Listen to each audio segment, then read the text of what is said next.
We're using CheckProof now across health and safety, compliance, vehicle checks, planning engineers, planning services of vehicles, a whole range of functions across the business itself. It's adaptable to the business, it's adaptable to changes, because obviously the industry changes all the time.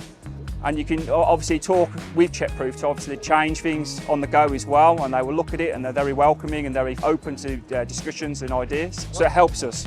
Basically our machines are checked consistently, maintenance schedules are done, we're on top of those all the time with the greasing, just the basic plant inspections and checks.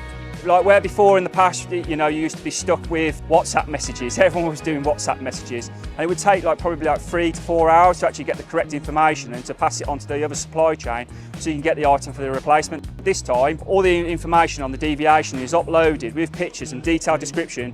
You get that information directly straight to you as the person responsible for all the yellow plants in the company, and you send it on straight to the person, like the service engineer of the supply chain. It's turning around our response probably within a 24-hour period. We're using that in Africa. That's all I need to say really. We've got lots of contracts, lots of engineers travelling a minimum of 3 hours, up to 8 hours, 10 hours a day. They're able to go to sites, they can work offline and upload the information straight away, so there's no problem with mobile phone signals or data. It's making Africa and our communication with our customers in Africa in the big mines a lot more easier. We work heavily with BSI. We've got our 3 main standards, and anyone that works on standards, on ISO standards, know how difficult it can be.